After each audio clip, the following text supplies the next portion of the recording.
Okay. So my apologies for the projector system, but it should say Introduction to CloudFoundry. The people on the internet will be able to read it, so that's good. So before starting to talk about CloudFoundry itself, we'll have to go through some other concepts first in order to understand everything. So first things first. There we go. Why are we here? We're here to learn about CloudFoundry, but some other things as well. First, we'll introduce the concept of a platform as a service, or PaaS, as people call it. We'll see what a PaaS is, what it should do, and how we can evaluate different kinds of PaaS providers. Echo. Then I'll explain why we need more platform as a service adoption.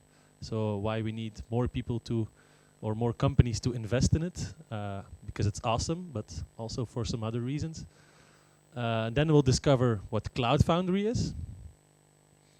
And we'll quickly highlight some of the main architecture components of CloudFoundry itself. So let's see what a platform as a service means. So basically, it's a cloud computing service offering. So that doesn't really say much. What do we mean with that?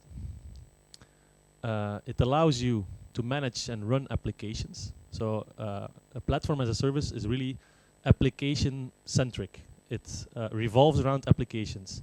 You're not talking about computers or servers or resources. You're talking about applications. And the big thing about PaaS, in contrast with infrastructure as a service, is that we don't want to worry about infrastructure. So that's the big thing. That's a big difference with infrastructure as a service. Where does a PaaS live? Somewhere in the cloud, of course, but that doesn't really say much. It's always so vague. What is the cloud? Not a lot of people understand what different kinds of cloud components exist. So basically, you have, if you can read it, infrastructure as a service on the one hand. Then you have platform as a service. And then you have software as a service. So we're going to talk about this one, platform as a service. And so if my clicker wants to click, yeah, there it goes. Infrastructure as a service, very short. It all revolves around resources. And you can, on demand, request resources as a service. So you can demand servers, disks, network interfaces, bandwidth, all these kind of things. Things you would normally physically put in a data center.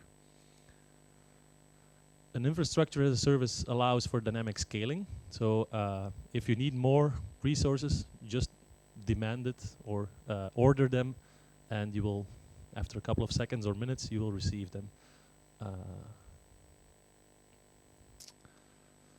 Click. Yes. The cost of an infrastructure as a service varies, so it goes up and down whether you have a lot of instances running or not a lot of instances running. So it depends how many servers and resources you're requesting. Your price will go up and down accordingly. And usually in an infrastructure as a service, you have multiple users running on single pieces of hardware.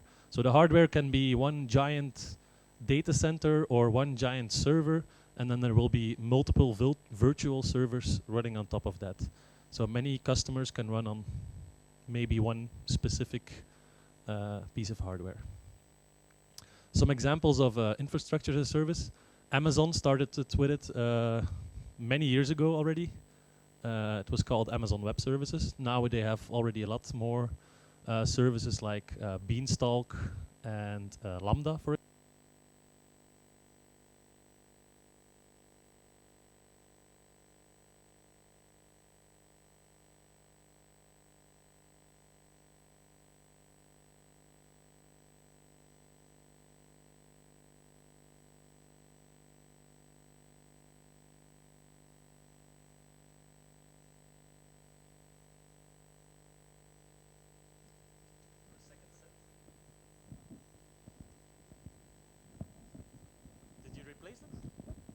Should be fine.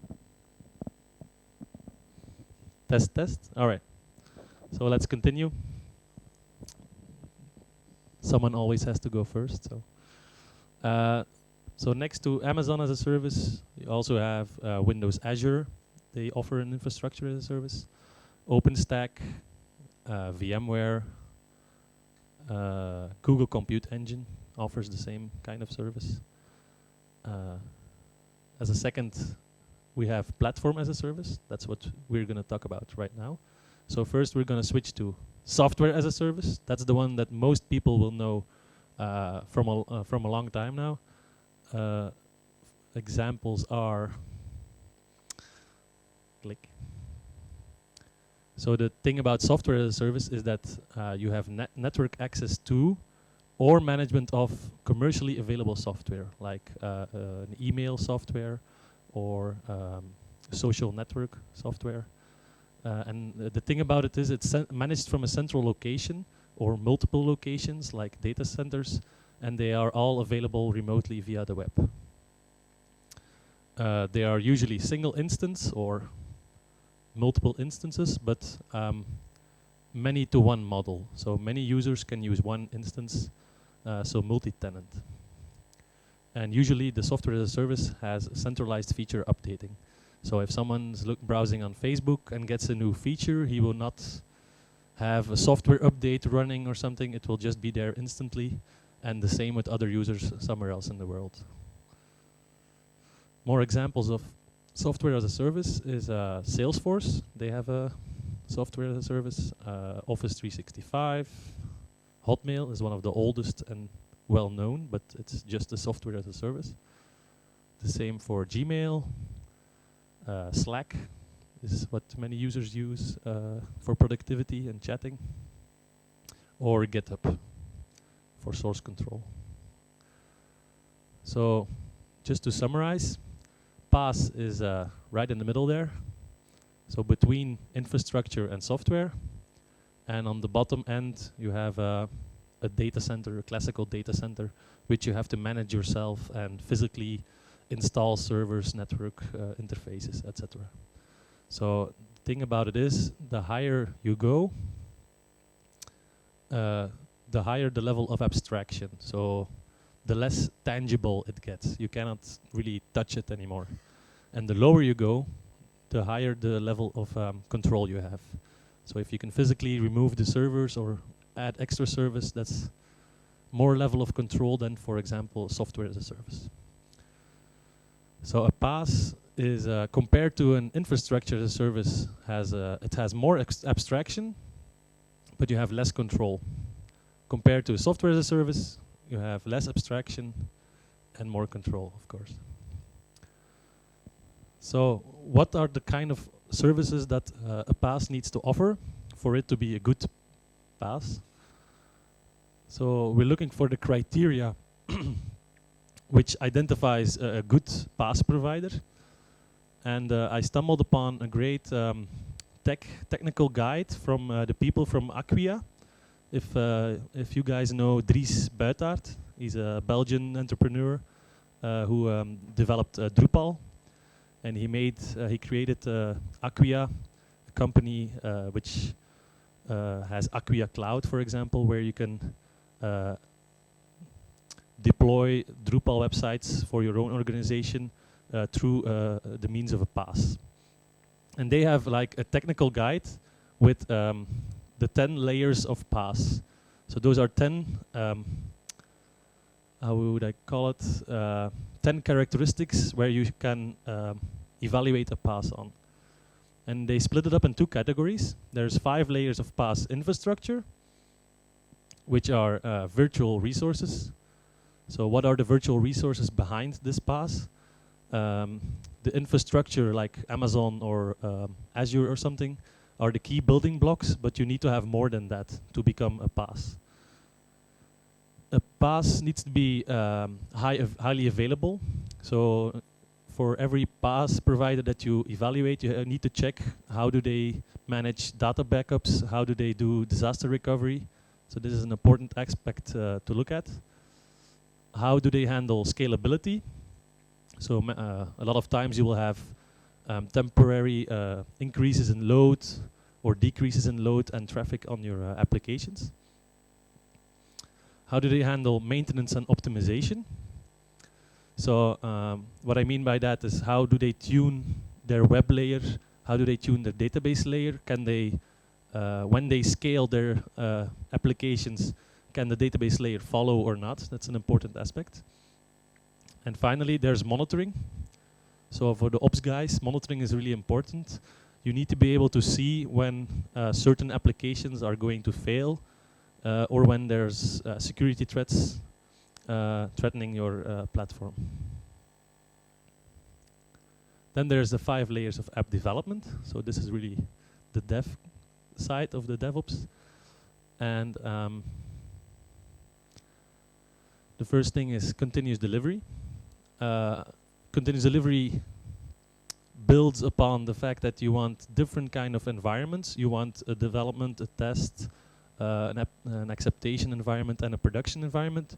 You want test automation on these environments, and you want some kind of quality assurance. Then there's the application maintenance. How does the PaaS handle software updates of the underlying operating system? How do they handle security updates? Because this is really important. If your entire platform exposes a vulnerability, this needs to be fixed really fast. But when they do, the entire platform is fixed.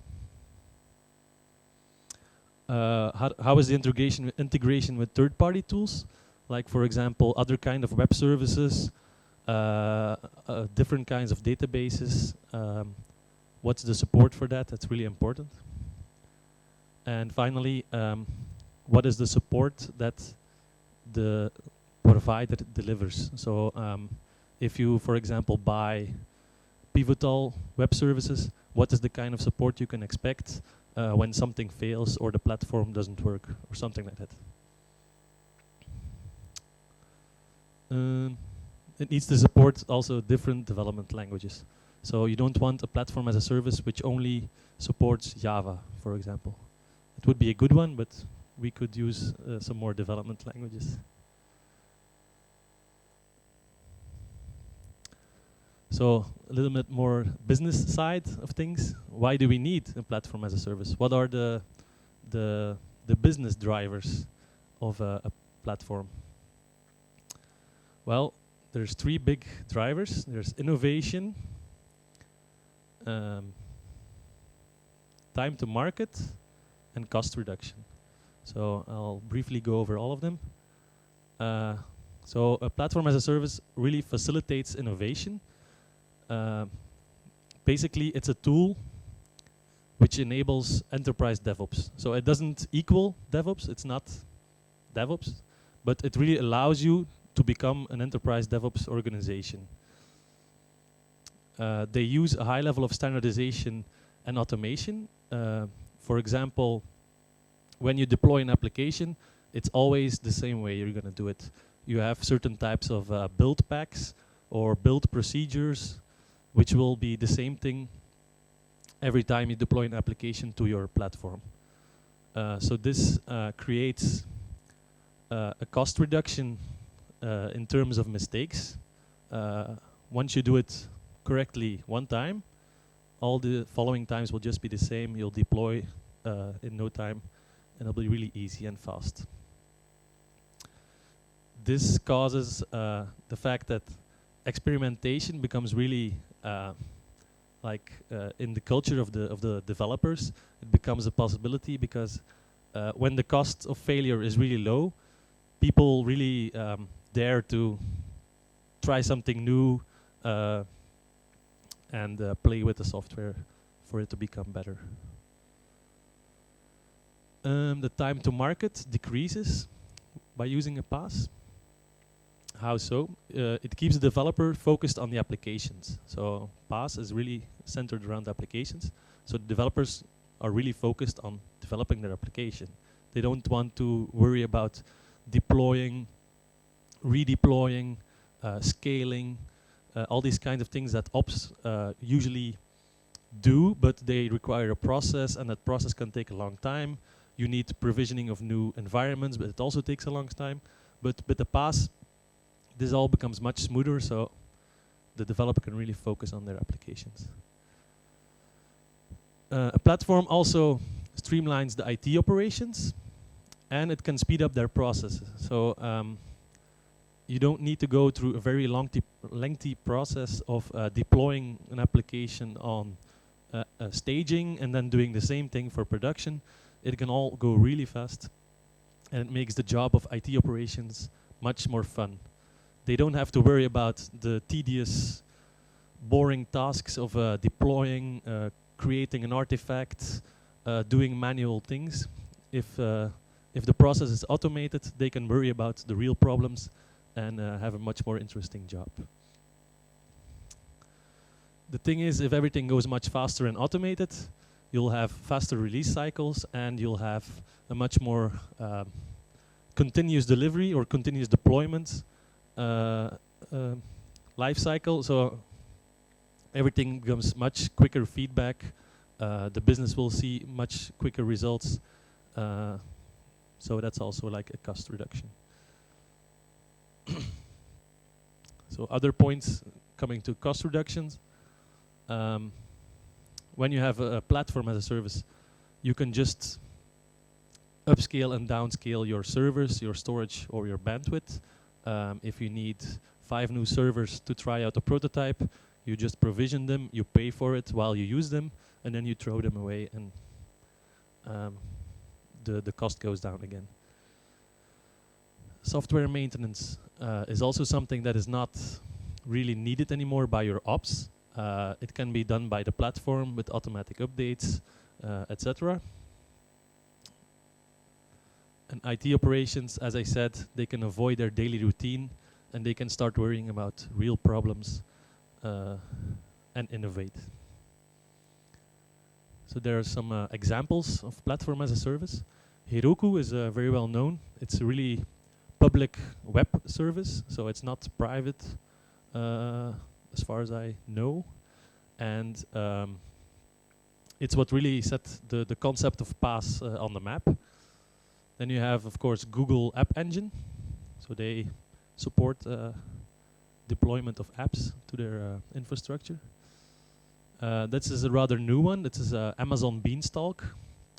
They, on top of their web services, they also offer Beanstalk, where you can just deploy applications. And finally, OpenShift by Red Hat. They also have a platform which supports also Docker, etc. So they also know what they're doing. But that's not why we're here tonight. We're here to talk about CloudFoundry. And we're here to talk about explaining CloudFoundry. So we'll dive right in. So CloudFoundry is a platform, but it's an industry standard platform for cloud applications. It's an open source platform, and it handles application lifecycle automation. So from deploying to development, to staging, to production, scaling, failover, all those kinds of things it handles for you. It's also a company, so it's an open source company, and it's one of the fastest growing open source companies in the world.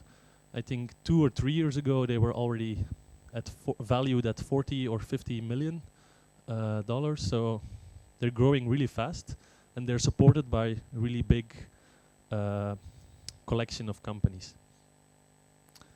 And CloudFoundry also provides, as I said, build, test, deploy, and scaling capabilities, which work with not any language or framework, although technically it's possible, but right now there's already a really big set of development languages that are supported. As I said, they are supported by a large set of companies. This includes major sponsors such as EMC. So they were acquired by Dell last year. But EMC is the parent company of Pivotal and VMware. Pivotal actually started the creation of CloudFoundry, and they are now really advocating it. Pivotal is also the company behind the Spring framework. So they are really, how would I say it, focused on CloudFoundry. If you want to deploy on CloudFoundry, Pivotal is probably the easiest choice or the most logical choice to go to, although there are different providers, but I'll talk about that later. HP has HP Helion as a CloudFoundry implementation. Oh, sorry. IBM has their IBM Bluemix, which is CloudFoundry with all kinds of IBM services on top of it. Intel is a big sponsor, so they do a lot of contributions, but they don't have like their own implementation. Maybe they use one kind of implementation internally. No, I'm not sure. SAP has recently joined as a big sponsor with SAP HANA. It sounds weird for a framework which started in the Java and Go world, but SAP is really looking forward to it, so we welcome them. And Swisscom also one of the, it's the largest IT company in Switzerland. They also have a public offering of CloudFoundry.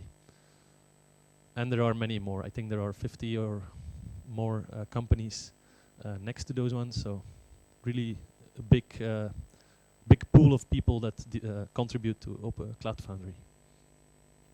There are many flavors of CloudFoundry.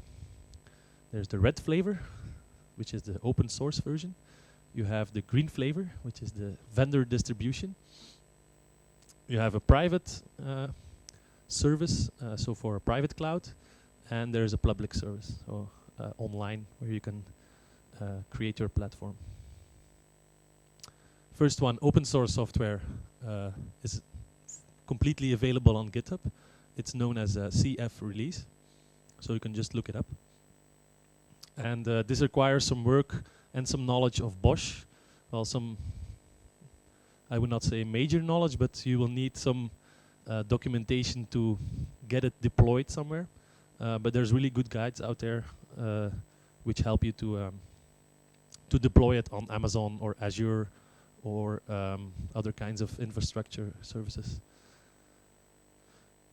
Next one, the vendor distributions. So as far as I know, I could only find Pivotal CloudFoundry and HP Helion for the moment. There could be more.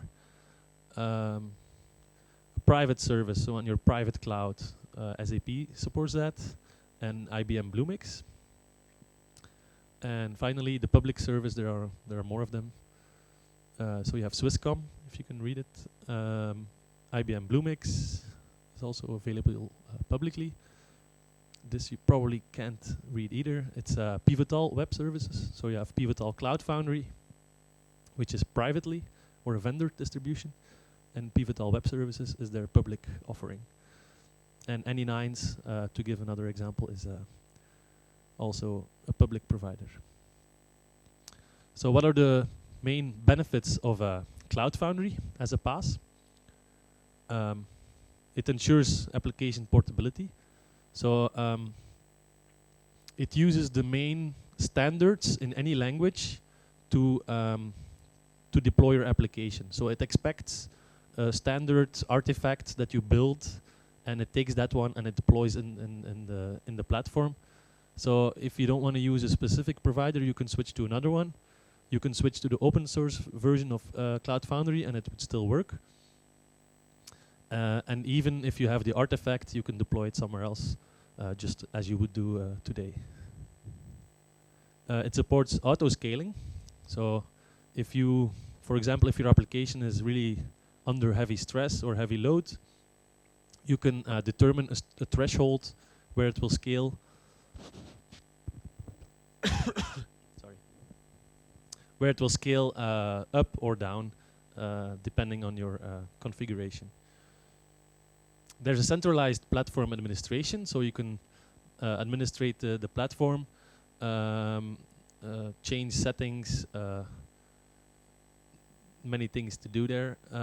Centralized logging, it aggregates all the logs of your application, even if you have multiple instances, and you can check them out in one centralized place. It's really handy.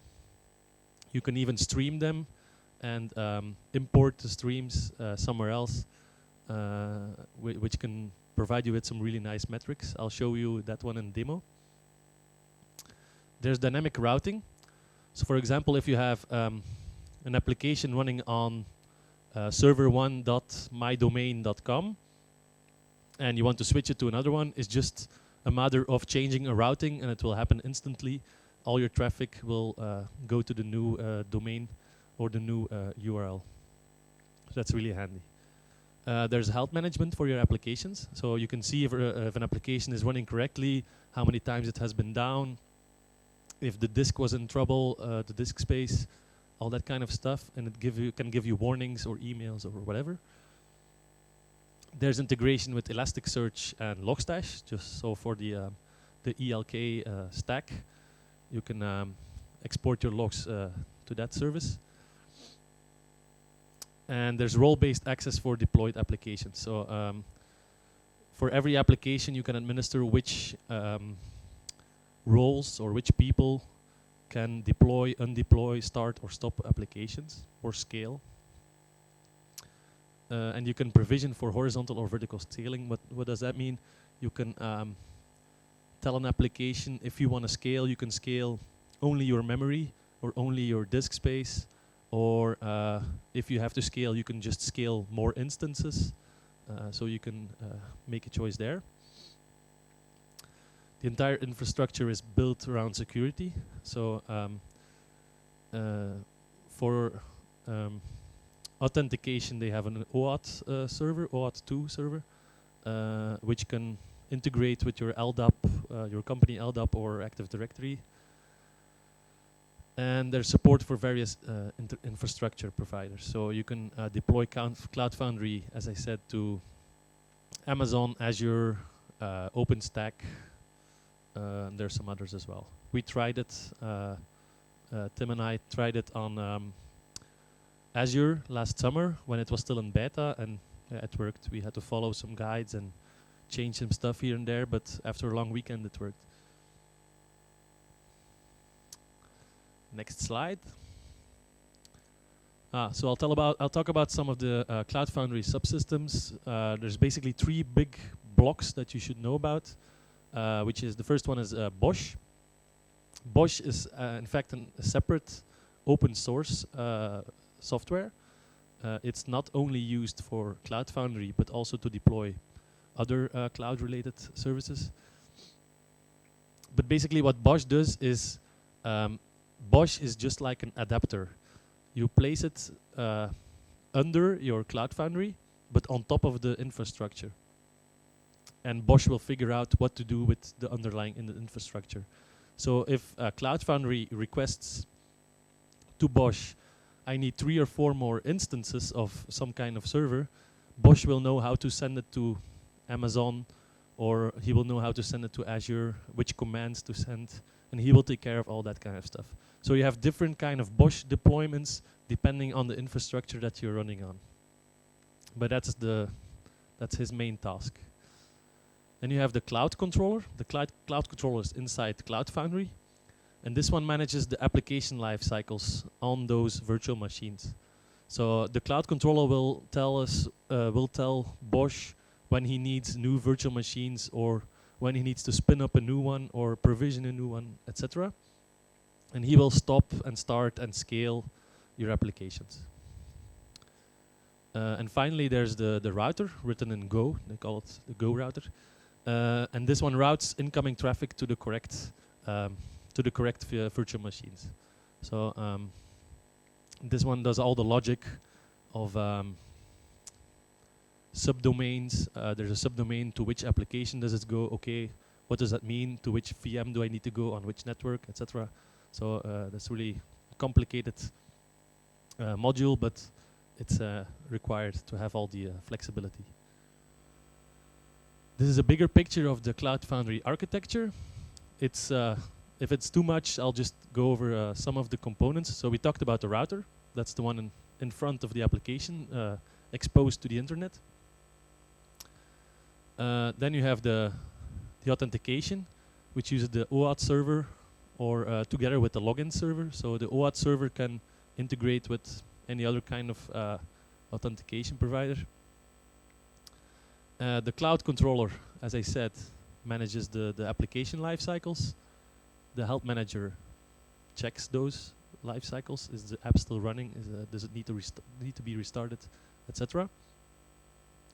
And this, the small one, Warden, is where the actual containers of your application are running. So the DEA, they upgraded it recently to Diego.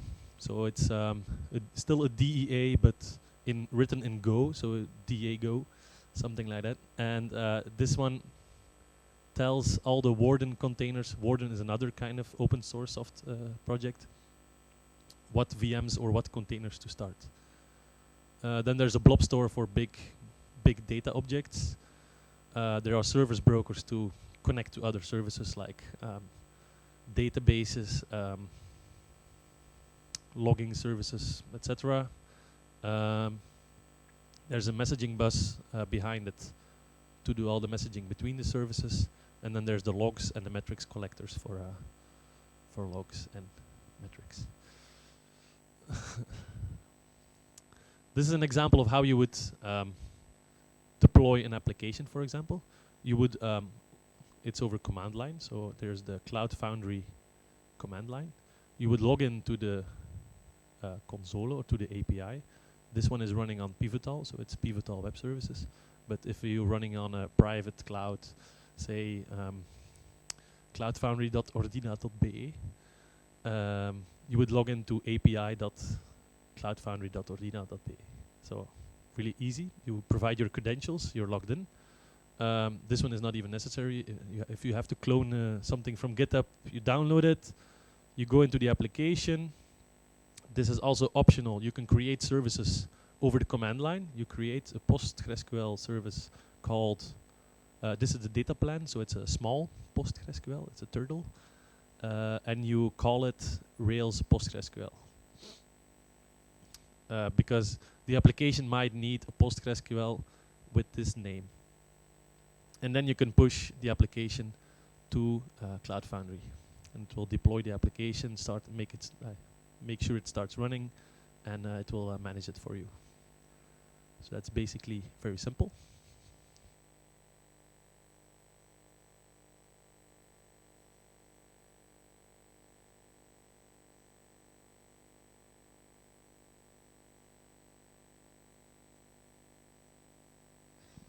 All right, those are some quality batteries there. I'll try to give a short demo here on the screen, so I'll sit down. Just sat on this thing. Let me see. This is indeed not handy.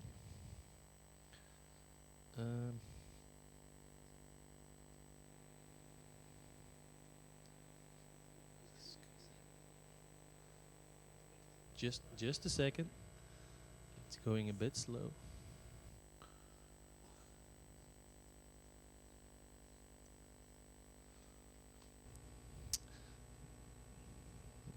Synchronous. There we go. Is it good? Ah, very nice. We find a solution for everything.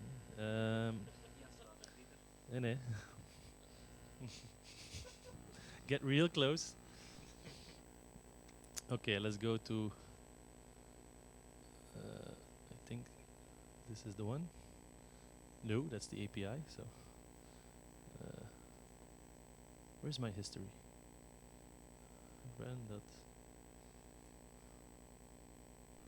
We'll quickly see where to go. Login. So this is the public offering of Pivotal CloudFoundry, so Pivotal Web Services. It's going really smooth right now.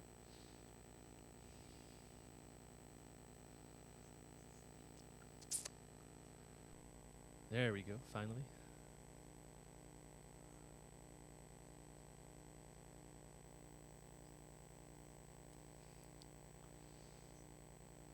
Let's see if this works. So it's really easy to log in if it would go fast.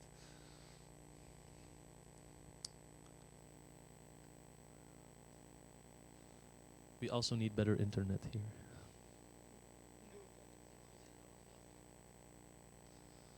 That could be it.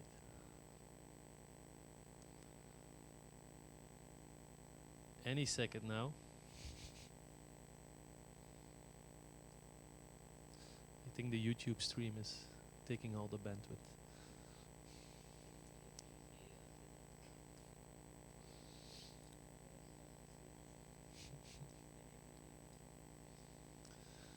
Okay, real smooth. Finally. Yeah, save it. So now you can see that even under low bandwidth, it still works and it goes asynchronously, so everything is loading in. So if you, I don't know if you can see, but you have different kinds of spaces. So in CloudFoundry, there's always the concept of spaces, which are basically you can divide your applications in development, experimental, production, whatever. And those spaces reside inside of an organization. So you can manage multiple organizations, which each of them multiple spaces. So as you can see, we have two spaces here, development and experimental. I'll go to experimental because we're clearly experimenting. And we have a small application called Spring Boot Banner Generator for the people that know Spring Boot. You have these kind of banners that you can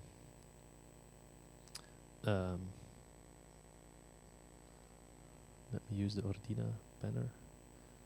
And when you start your Spring Boot application, this banner appears in text format. So here you can create banners. So that's not working. I think the image was not really. What's this? Could be. Should I show it? Oh, what's this? The Ordina surfboard. Okay, but yeah, in text it's always hard to see. But so if you can copy this to your clipboard and then you can paste it in your application. So that's just a small application that we made, and it's running on Pivotal Web Services. So you can see there's one instance and there's 512 megabytes of RAM used. So, wow, big application. There's also a service defined. I think Andreas added it this week. It's the autoscaler service. So we should be able to manage this one. Yes, autoscale. So here you can define the minimum amount of instances that you want under low load, and the maximum amount of instances under high load. And you can define the thresholds, etc. So the last event was today, like 1 hour ago, something like that. So someone stressed our application. But the fun thing is you can just do it manually as well. You can go to the application. You can see it's running. Green is good. So green is running. You can see the services, which is the autoscaler, the environment variables, the routes that are enabled. I don't really see it, but the logs. You can even tail the logs. So if someone wants to browse the application, you would see the logs coming in right here.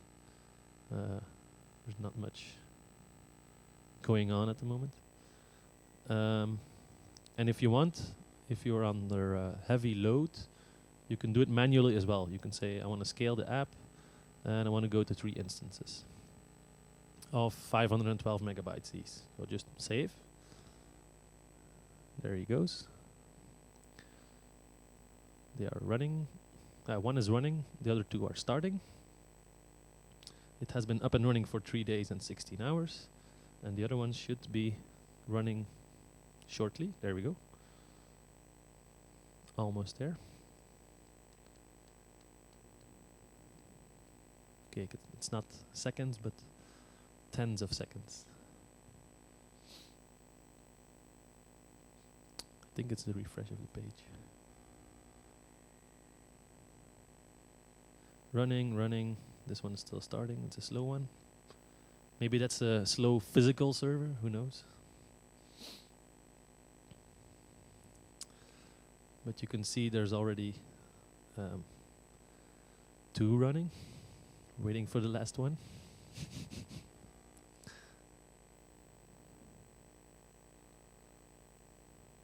They're under high CPU stress, it seems, but it's just from the startup, I guess. That's a lot of logs. Still starting. Should I keep waiting, or? In the meantime, I can show the application monitoring that Pivotal provides.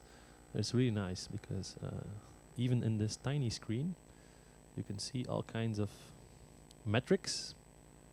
And these are only the metrics that are provided default.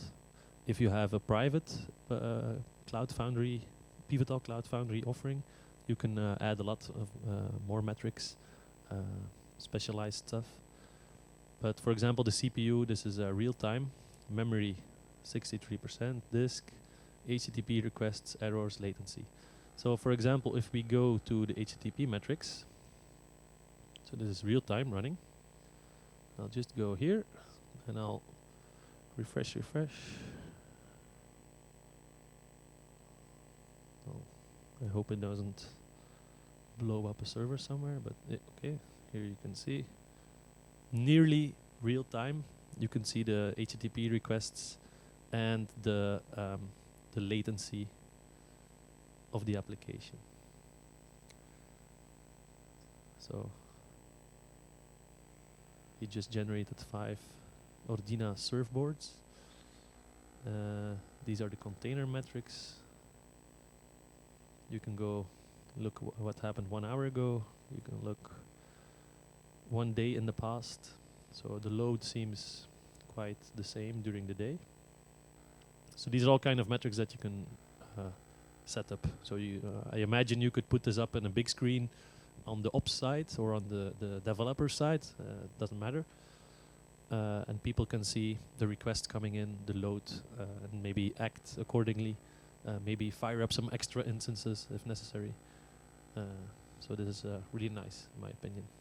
All out of the box. So, as you can see, the second one is also running. They're all running at low CPU. But here you can see all the...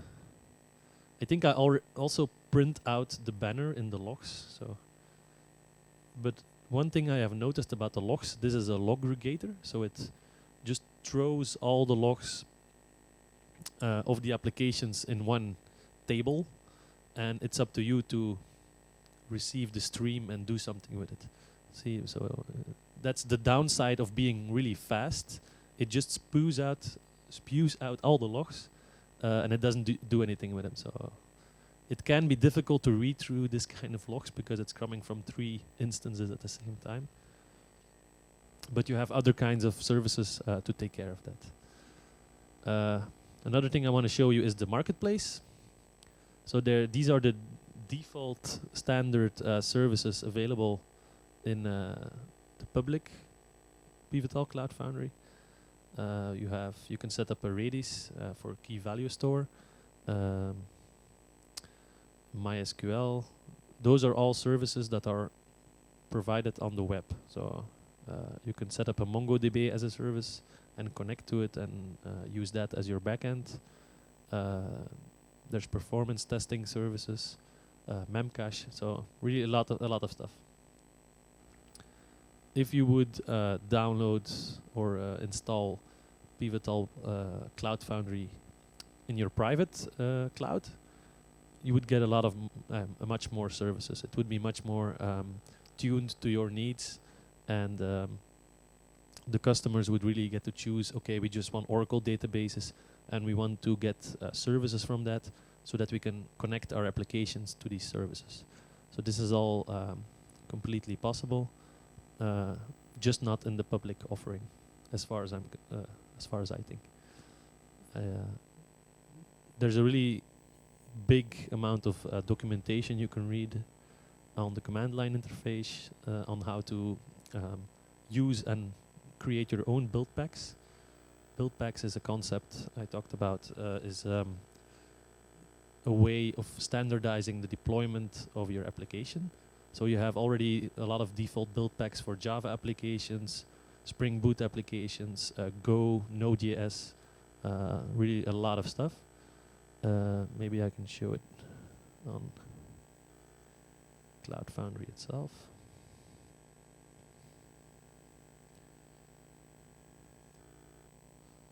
That should be it. So there's a lot of getting started guides. There's a lot of guides on how to deploy CloudFoundry on different kinds of infrastructures. There's 3 yearly summit meetups. Last year we went to the CloudFoundry summit in Berlin. There's also one in Santa Clara, but maybe that's a bit far. And there's also one in Beijing, and I think that's too far, definitely. And I can't speak Chinese, so. So there's a lot of buzz going around the CloudFoundry community, and it's really growing a lot. So I would suggest everyone just take a look at it. As my last or second to last slide, I just want to show you what's up next. The 15th of February, I'm doing the follow-up on this presentation, which is a CloudFoundry workshop for developers. And Maarten from our CC, from our Competence Center, will give a CloudFoundry introduction specifically for more ops people, so infrastructure, or because it's a different point of view to come from. So everyone is invited for both, so I would suggest everyone comes to both. It's probably the most fun thing. But we'll dive deep into CloudFoundry, and more specifically Pivotal CloudFoundry on the 15th of February. So I think I just want to give you some more information here. I'll send everyone the link for these documentations and these websites, and it will also be on GitHub and on our YouTube video. And I think that's about it. So thank you for coming, and thank you for listening, and see you next time.